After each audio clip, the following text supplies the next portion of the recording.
So FPX are going to take that Jinx, but I feel like WE, you can now sort of look to pick up a lot in response, right? I think Hector makes a lot of sense in my mind, especially with Lee Sin banned. You could also go towards the Gwen if you're feeling a little bold, but they could also leave it till that third pick, right? You know, and then leave limited opportunity to counter it. I think there's a lot of opportunity here. We often do see jungle AD carry picked up in this rotation, though. But they are just going to go for the Gwen, right? Jace Power picks. Why not?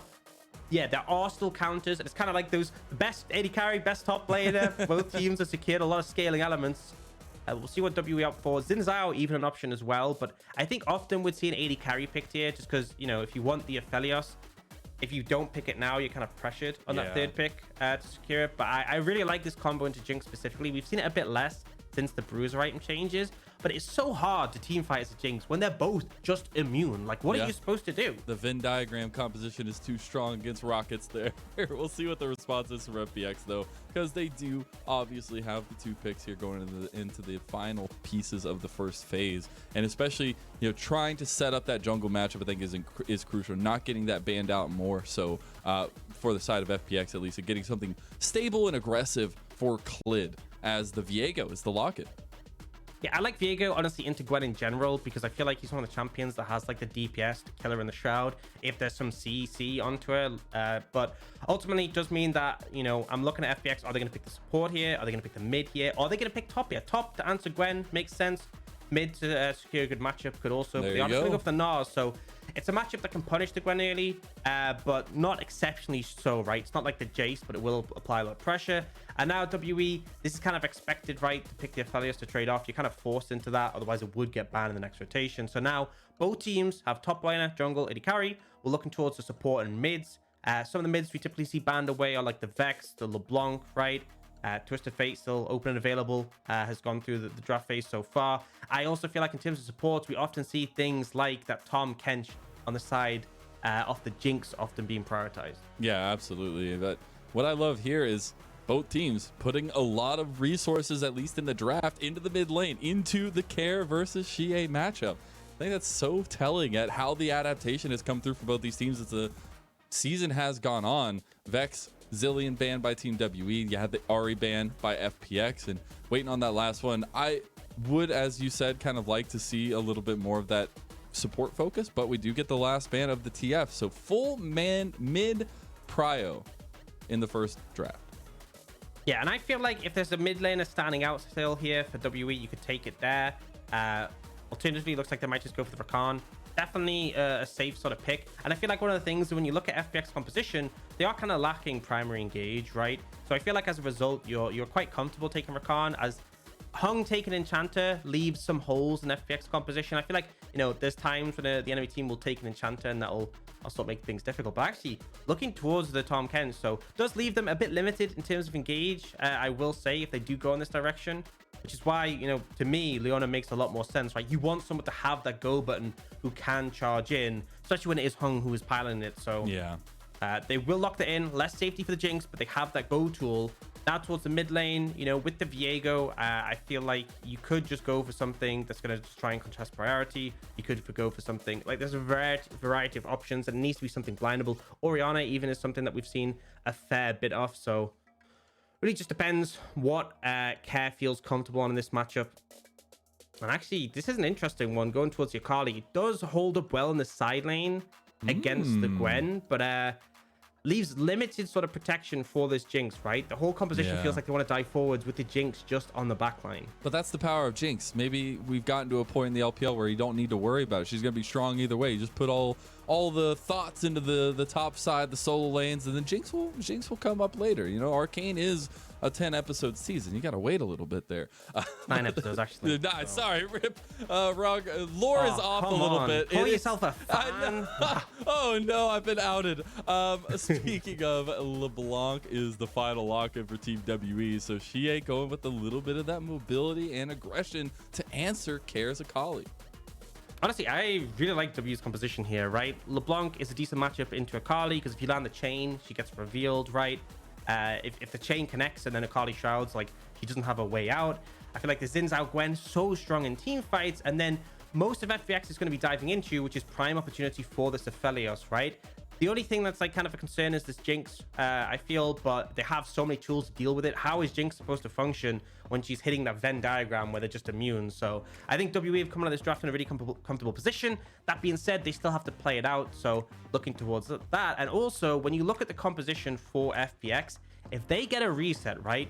If Akali can kill a pivotal target and then LWX gets excited, Clid is able to steal away the souls, that's where things can really spike in their favor in those team fights. It is so exciting. And the fact that we get the Viego versus Zhao in the jungle, a lot of skirmishing potential there, a lot of volatility across the map in general. But again, it is about the mid jungle duos. It's about seeing how quickly either of these duos can get off the ground running and try to take the snowball advantage into the late game, where these ADCs will obviously be crucial.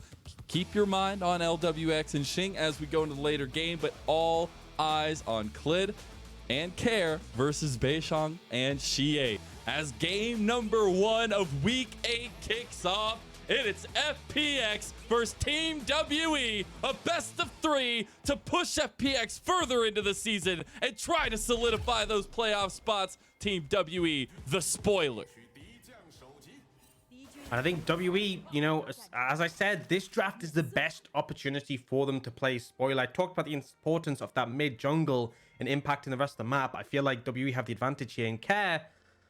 Forced a blind pick, and I feel like the Akali isn't the best, right, blind to take in the mid lane. I think there's a bunch of other picks. Like Orianna was one I was thinking as a potential sort of stable blind. But really, the Akali is going to have a rough time in this lane matchup. So if he does step up against Xie, then that's really on him, right? I think he's been put in a difficult spot in the matchup. But that being said, we are going to see FPX are going to have prio in the bot lane. Gnar will be able to find prio. Not so much level 1, right? Because BiuBiu and the Gwen can just E forwards and auto attack him down. But once he hits sort of level 3, that's where he's more comfortable in the matchup. So as much as there's going to be a bit of difficulty for FPX in the mid lane, I feel like they are going to have a bit of comfort in the side lanes. Now, Xie has spotted Care, and this might be enough to walking off and make him lose a minion. Wow. And actually, both of them playing so aggressive. So I thought BiuBiu was just going to go for a little ward, like cheeky little ward, no big deal, right? No, he pushes Clid off the entire jungle. And now we're getting a 2v2 at bot lane where Ignite has already been burned by Hung. Yeah, and I mean, that's the thing. You know, early trade, get the Ignite and cooldown, chunk thing out on this Aphelios. But the problem is he has the Severum, right? The red gun. He has a decent amount of sustain. And, you know, you can definitely make an argument, well, it helps secure prio. You were already getting prio on this lane. It wasn't really needed, so. Oh, come on. You got Jinx from Arcade, obviously. With nine episode season, nine episodes. I'm just going to say it, Mazel. You keep calling her Jinx. It's powder, right? But it's okay, not. Get it right. It's not. It's the evolution. Dude, nah, man. No? Nah. Right. All the OGs know it's powder, right? All the OGs, yeah, of course. Well, anyways, speaking of a little bit of pathing here, specifically because of the jungle importance in this one, we did have a little bit of a quicker, at least, movement from Beichuan down towards the bottom side of the map, just going for those 2 camps to try and get a little bit quicker, and maybe we'll actually get the skirmishing on bottom side for the first time in this game, at least from these jungle paths. But it looks like actually Beichuan wants to go with the aggression. Clid putting out a ward just in time to spot him. Yeah, we'll look at mid lane, right? Look how far pushed up Xie is. And remember, Xie has Ignite as well. So in those 2v2 mid jungles, you have that advantage. So he's going for the aggressive play. But on the other side, FPX bot lane has fire in return. So Beichuan, this is a bit of a precarious one. You're going to be a little bit careful. He is on vision. They know he's there. And Clid, I think, makes the right call and just decides not to start his red buff, right? Doesn't want to potentially get into a smite fight, but it feels like you can't give it up yet. So I'd like to see the bot lane potentially move over. He's staying for so long. Beichuan is still here just trying to force this, and does do so while the Krug camps are being taken by Clid. It will be the red buff invade steal by Beichuan. Yeah, kind of crazy, right? That WE's bot lane was able to contest FPX's bot lane so hard that they couldn't move. I was like, right, if FPX bot lane move, that's where they can sort of force them away, but they seem to feel very uncomfortable with that scenario, and Clid just gives up his red buff, gives up that bot side scuttle, and actually, if Beichuan wanted to, he could just go up towards top and grab the top scuttle, but I think his priority is going to be clearing through his blue first and foremost. Top lane, going pretty well for BiuBiu, right? I've seen this matchup where Gnar will often start to gain control level 3, but BiuBiu has actually been trading quite heavily with xiaolaohu. I'm putting him a little bit on the back foot so far. Even got a a minus yes lead, but still something this early in the game, right? I love that you're, trying your hardest to find something to look at top lane. I just feel like top lane is such a wet noodle fight now, and we never get to see any action up there. It's always just complete trading. A couple CS differentials. Ooh, I got 10 CS up here. Dude, wait till Gnar gets Hullbreaker. Then it gets really, really boring. Hey, I don't know what you're talking about. Hullbreaker, most interactive item in the game. But it is still. It's not ZZ Rock. Yeah, right? I was gonna say it's better than the things we've had in the past. Klid does take the top side scuttle. Maybe he would go for the overextended BiuBiu up there, but not gonna be so just yet. The stay by Beichuan down here, stopping his back, does restart the back, but the Gravitum connects. And now we got some trouble for FPX's bot lane. The CC connection is there, Hung burning, and dies to Beichuan for first blood. Yeah, really limited counterplay there, right? The Gravitum from Shing ends up rooting. They follow up with a knock-up, and then by that point, even though the traps from Lwx are great for stalling it out, it's very hard to stop Beichuan from getting in. So just a nice gank bot lane, a little bit of positive play. It is Beichuan who gets that kill, so he's going to be able to reset, spend that gold, get back out on the map, and start making some impact happen with the extra resources. But it's just solid first play coming out from WE. And I think that's the thing, right? You have the confidence to go for those plays. We saw FPX's bot lane pushing. That's the expectation. Ended up just like a tad too overextended there. As you see, the nice vision toggle from our observers. The vision will catch out Klid there in his bottom side jungle. Bot lane still heavily focused, at least in terms of the pathing advantages, as you saw Beichuan getting his first path down there. Now Klid taking his aggressive path into the jungle of Beichuan, where there's only a Gromp, does get the ward down, has a level advantage, but backs out after getting it. Yeah, can't commit too hard because obviously the bot lane would be able to move. Now BiuBiu, again, he's been putting so much pressure down in this matchup, right? I feel like xiaolaohu is kind of struggling so far. Now, Kedaya fell for the bait. Yes, the flash, but the CC still came through. The ignite, it's happening again, but this time it's the reverse. Kedaya dies, and a kill goes to FPX. Yeah, a lot of summoners invested from the side of FPX, but they do manage to get the kill on the Rakan. Not the easiest target to pick off, right? Very mobile and typically has that safety. I'm assuming he'd burn his cooldowns though, right? We saw him flash out there, didn't use his W, didn't use his E. Presumably he'd gone a little bit aggressive for a trade, and then they punish on the back end. So solid answer from FPX. Jungler takes the kill again. I think you probably would have liked that on the Jinx, but either way, it's nice to see a bit of an answer. Now this top lane, xiaolaohu will hit level 6, but the thing with the mini Gnar, right, is that you don't get access to level 6 until you hit Mega. And BiuBiu just keeps going for these short, snappy trades, and that's how you want to do it, right? You stack up your passive as Gwen, dash in, get the empowered Q, and then go for that snappy trade before backing out again, because it can be a bit difficult if Gnar starts to take the trade longer, because he's able to dash out, get away from you, create space in there. Like, that's another example. Dash in, quick trade, get out. That's how you sort of win out the matchup in this sense. Exactly. As we saw while you were speaking, though, Team WE took the first dragon of the game. Now we see Kedaya on a roam. The chain connected the CC, but Care goes into the shroud and can't be touched. Yeah, managed to avoid it. And honestly, in fair play to Care, he's been playing this lane pretty fine, right? Didn't have prio earlier. That's expected. Oh, they don't have vision on this. Marginally ahead in CS. Klid is level 6. Does he have it as well? He goes into the red buff. He's just going for the kills. The Heartbreaker is available for him. He takes the red buff. Doesn't even need the kill to Beichuan. And he walks away. What a Chad. And that's karma, honestly, for that earlier red buff steal we saw, right? I think Beichuan used a fair bit of his time hanging around bot lane. As a result, has fallen behind just marginally in terms of camps, but it meant Klid was able to hit that level 6 soon, and that's when there's such a big spike for this Viego. The execute potential from the ultimate, a massive factor, and Klid feels confident to go for this Herald.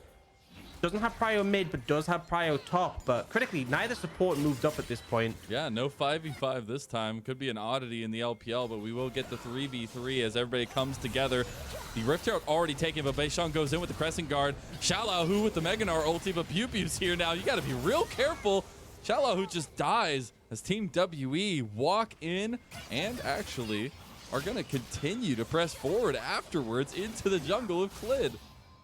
Yeah, so they lose a kill, lose a blue buff, but they do manage to secure the Herald. So I think FPX still overall happy with that one. Oh, BiuBiu's in some trouble though. Care connects the shuriken toss. Oh my goodness. Beichuan is in trouble now too. This is why you can't play this aggressive style, because they will punish you. Yeah, I mean, I was going to say, FPX are happy with that scenario. You get the Herald and you lose a kill, right?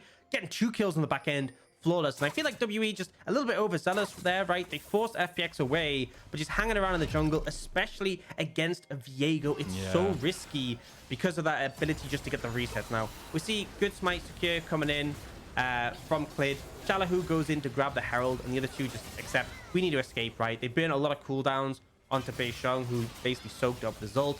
Then here, they're looking like they're going to reset. The BiuBiu, you know, you don't need to walk around this way. Just ends a face check-in. Reset comes in. As soon as that reset comes in, you know there's no chance. And Xie went mid. Turning it around. So there obviously it would have been a lot better if Xie came with that, but the communication from Xie must have been to go mid to try and push that and gain that overextension a little bit. What I will say is if Xie came, maybe it would have been a triple kill. I Those feel like resets right? Pretty strong, huh?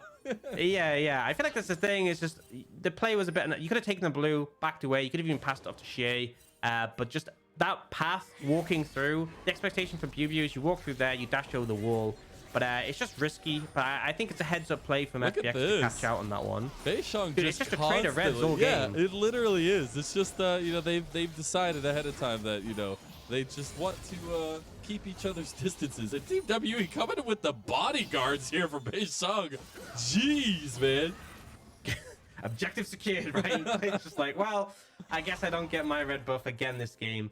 Probably we'll see him try to steal away Beichuan's a couple of minutes. It just feels like that's kind of the theme. I can't wait. We do see Klid down bot lane though, as he does. We do see Klid down the bot lane. It's not in a position really for a good gank because Kedaya and Shing playing really reserved down there, but now Klid looking for a little bit of that invade. There's no camps toward this bottom side, so good timing for Beichuan at least.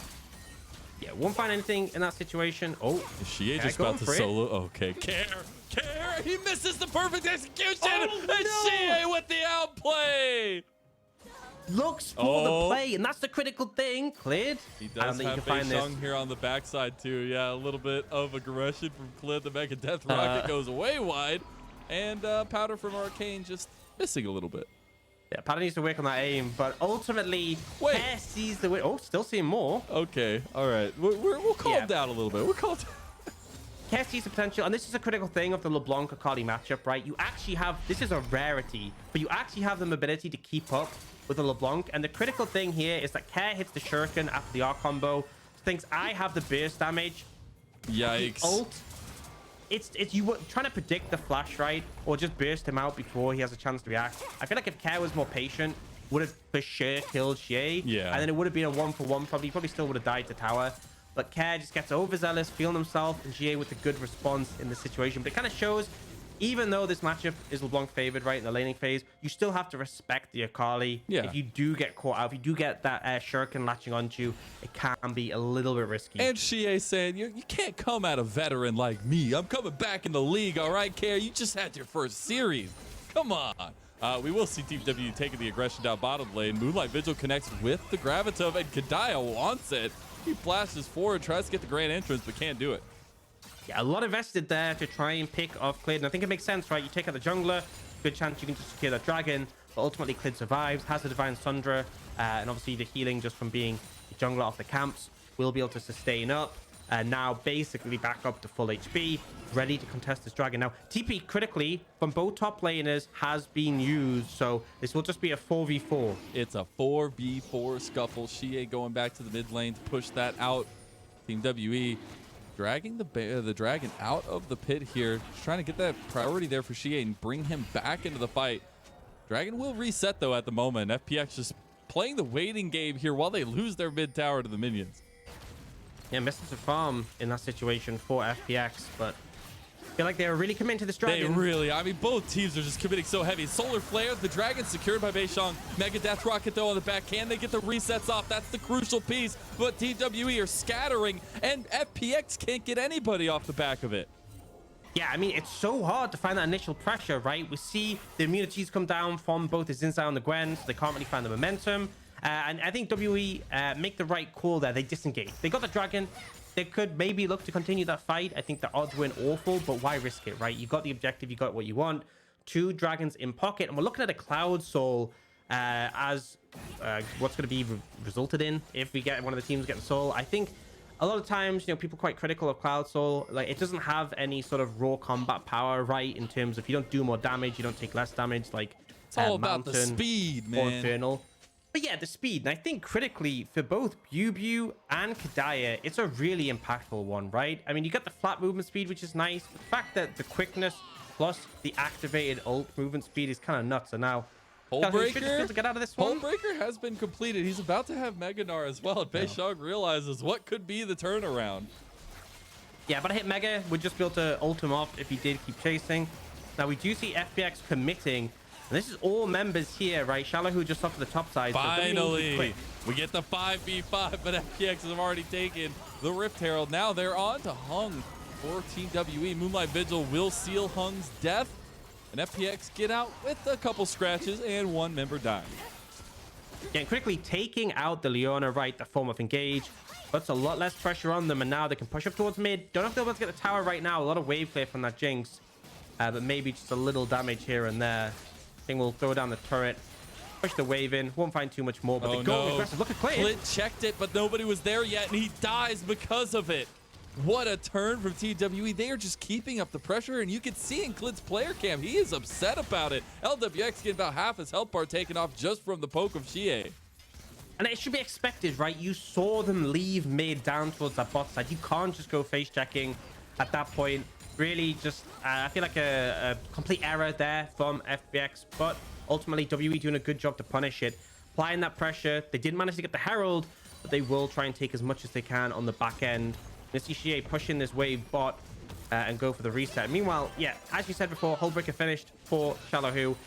It puts a lot of pressure on BiuBiu. I think the Gwen is fine at dealing with like this side lane threat, but ultimately, if you're not there at any point, your tower is forfeit. Exactly. It can be so quick to lose that side lane pressure. We'll see that Clid investigation into his own jungle, I guess, and quick turnaround from Team WE. So quick. Yeah. I feel like it's one of those things, right? You know, they were just mid. They're no longer mid. It's not too hard to work out where they can be, I feel, in this situation. Now, they're just going to throw down the Herald in the mid lane just to take that mid tier 1. I like this. I feel like second Herald, it's not really about that much about the gold. If you can get some gold in the side lane, great. But the mid tier 1's so valuable. And often we see prioritized. Just opens up the map a fair bit now. FPX is still trying to play aggressive and get some early control of the Dragon area. It's still 140 till it spawns. So I will say, I mean, we're in the mid game at this point, but it does feel like Team WE have the more easily executable team fight composition. Obviously, we've already talked a lot about the Venn diagram. Aphelios fitting into that beautifully. And it makes me struggle to see, you know, FPX is easy into these big 5v5 team fights later on without, you know, finding a catch out first. Yeah, I think if it's a straight front to back, I think that's where there can be difficulty for FPX, right? Because the Jinx just won't be able to do any damage for such a long time, right? If there's good aggro juggling from BiuBiu and Beichuan, if they manage to sort of move in and out and play around those cooldowns, it's like 9 seconds where the Jinx does no damage, which is really rough. So FPX, there's definitely potential for them in the fights. It's just a bit more difficult. We have to see them find angles, looking at what Care can do on this Akali in the back line, looking to get those resets, the Mega Gnar as well. So I do think burden of execution is on FPX, but they're not doomed, right? I feel like any team with a Jinx, you can never say they're doomed when it comes to team fights. We've all seen Arcane, or at least I thought I did until I didn't know how many episodes there were. We do have about 30 seconds till the next dragon. Dude, what are you talking about? You looked out, right? You've watched 10 episodes of Arcane. Yeah, exactly. Right? Yeah. Let's go with that. I didn't mess up the numbers whatsoever. 20 seconds. You got the extra bonus episode. Exactly. It's just the things you get, you know, as being an LPL caster, and I guess you guys didn't get it either. We do have Soul Point for Team WE here, and they're trying to pick off LWX beforehand because this would be a huge pressure valve for Team WE in this game, right? We've already seen them have a ton of control around this bottom side of the map, around this dragon objective, and they would be at Soul Point at 18.5 minutes. And critically, they get that tower. I think they should from BiuBiu just in the top lane. They're waiting very long for him to TP in. So this is a 4v5. And now they're going to bring the TP in as well to bring it to a 5v5. FPX, they're on the edge. Stressful, though, as the Moonlight Vigil goes a little bit wide. She just obliterates LWX, and that signals the cannons for Team WE, but they get the wombo combo. Press back onto them. It doesn't matter, though. It does not matter. Team WE take down 3 members. They might even find a 4th onto Care as everybody comes around to rout the new mid laner of FPX. Yeah, FPX get the dragon, but at what cost, right? Beautiful shutdown. Look at LWX, still has summoners available, still even has the Gale Force, just completely caught off guard. And honestly, I gotta say, that's partially down to vision setup, right? We weren't covering the flanks. Kind of said going into that it was on FPX, the burden of execution. I was looking at them to find those angles of approach, but Shea finds a beautiful opportunity. LWX half HP, boom, gone. Your Jinx is now deleted despite a good ult from xiaolaohu. They just don't have the momentum in this fight, right?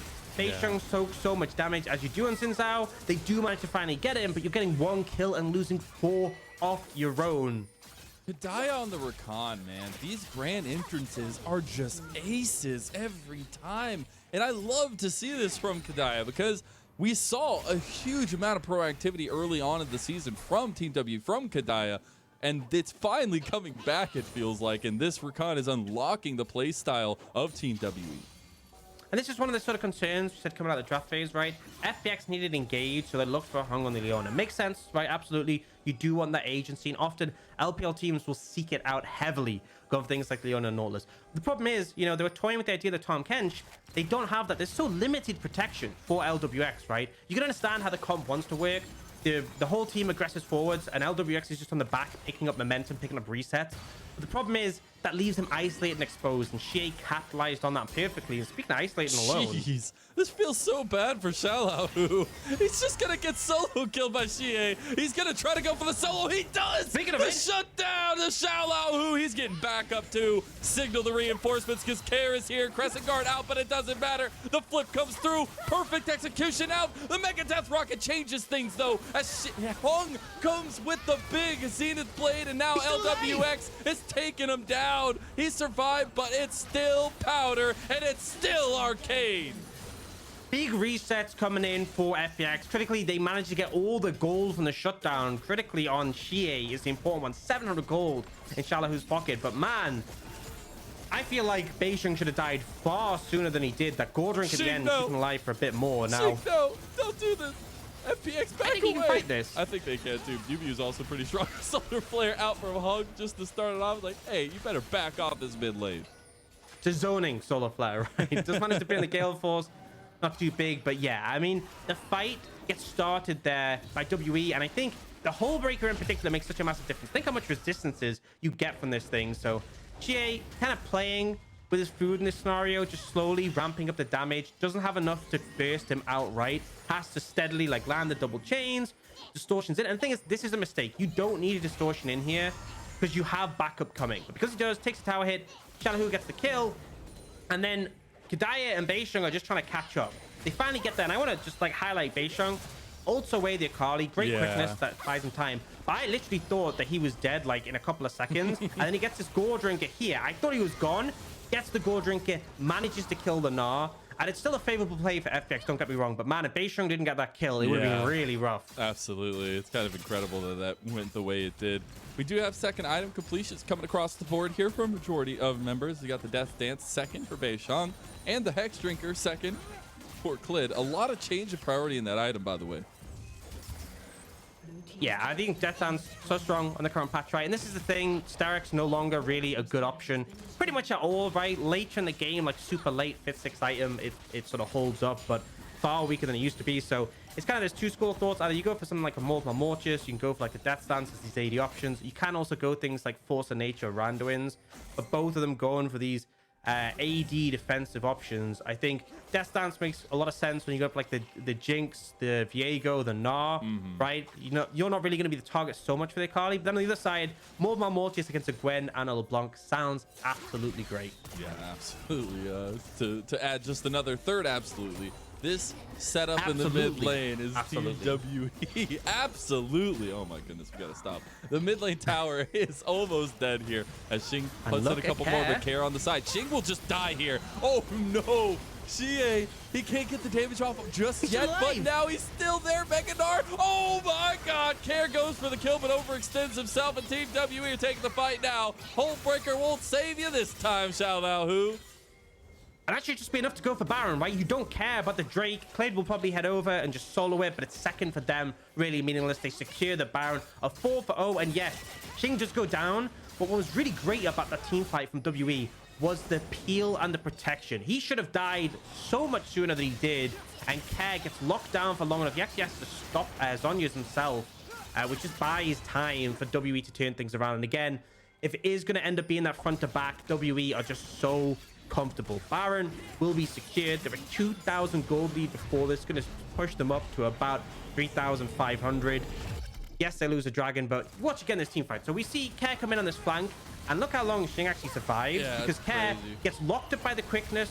First, he was knocked away by the Zhao ultimate, and despite the fact that Kerr should have just been able to dash on the shuriken, he has to commit the second charge of his ultimate and then dies instantly afterwards, right? On the other side, look at this combo, the Gwen and the Zhao. What can Lwx do? What can he actually do? It's so unbalanced. Hey, we finally found the answer. Here, it's just taking the Venn diagram and forcing it onto the Jinx here over and over again. It still has been an incredible game already in terms of control and aggression from Team WE, but FPX are always lying in wait. And speaking of lying in wait, Kedaya almost pays the price for it with his life. And I feel like that's kind of telling for how the game feels at the moment. FPX need a pick, right? They need someone to be out of position, get a pick, to get reset. I think the straight 5v5, it is difficult, right? Not only do we talk about the issues with the composition, Xie is now sitting on the flat pen combo, right? Sork shoes, Shadow Flame, and Luden. So much base damage. Xing has... seen a pick come out. They might actually just kill him outright. Yep. Support is gone. The main engage for FPX is out of there. I was saying that FPX needed a pick. WE will definitely take one by all means. And now, despite the fact you have this Hullbreaker Gnar, you're just getting outvalued in the side lane by this Gwen. 3-1-2 right now. 50 CS lead, and also just super strong. Like, all four members are having to come down, right? You have a mid lane that I think they've kind of forgotten about at the moment. They are scrambling to try to put out the fires here, but the fires just keep on growing as Xing taking down the tower. The inhib tower will die. One more shot. Now Beichuan is in there with the Crescent Guard as well, just to get them off of the inhib. So this is a free break of the base against FPX. And look at the amount of pressure Team W are putting on. They're back in the bottom lane now. Yeah, they can just rotate over, go to that wave that's been set up really effectively. I love the way they're managing these waves between. Often we want to see them crash at the same time, but FPX just getting pulled apart right now. We're going to lose that bot lane inhibitor tower. And FPX, if they lose this bot lane inhibitor, it's going to make things so difficult. Here we go. Solar Flare. This is desperation from FPX. Can they get it? Clid on the side, just getting locked up here now. Has to use the Heartbreaker away, and that means Team WE moving forward now. The mist is going to be huge in terms of separating the damage. They're turning onto the inhib now, and FPX are just getting obliterated again and again. Xie is on one. Team WE are on one. They know they're not mathematically eliminated from the playoffs, and they want to make sure they keep that dream alive. They take down one Nexus tower here. They're taking the fight afterwards, and it's still all red for FPX, but not in a good way because Team WE have come to town 17-8. 27.5 minutes in. Team WE are putting on the heat in this first series. They've done the map. They made the plays. They're keeping their hopes alive. WE take game one. And, you know, I've got to say, I feel like that comp made sense for FPX. There was definitely gameplay issues, right? I'm not going to blame it purely on the composition, but I felt like LWX was just left isolated when it came to those team fights. Xie and LeBlanc was an absolute menace, constantly finding these beautiful opportunities to blow up the Jinx. And as a result, without the Jinx, no chance for one of those team fights. And honestly, even with, right, the problem is this Gwen and Zhao combo is just unbalanced, right? It's so frustrating to play against. And I think it doesn't make as much of a difference if you have, you know, ways of circumventing it, but they really struggled to find the angles. And the whole time, I feel like LWX, man, I feel bad for him. That was not a fun game to play. I feel like, you know, Gwen, Zhao, LeBlanc is probably like the worst top side you would ever want to play against as an AD carry player. And we put so much focus into the mid jungle duo for this one, and putting a lot of the care into the FPX side of it because Clid and Care have looked so good, and it seems like that synergy is coming together. But it was the other side. It was Xie and Beichuan who just non-stop pushing out of the mid lane into the jungle and keeping aggression up constantly.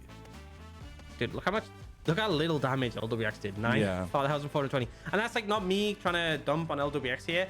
Just like, you can't do damage, right? I feel like if you add on the damage you should have been able to do that was like immune, would be significantly higher, but just couldn't find the momentum.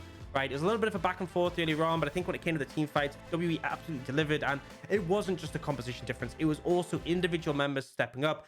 BiuBiu in this matchup against the Gnar, right? I've seen this a few times so far in the LPL. Gnar commonly picked in. It shouldn't be that easy for the Gwen, right? The Gwen shouldn't be dominating so hard in the early stages. It should be a lane where you're looking to scale and be more relevant later.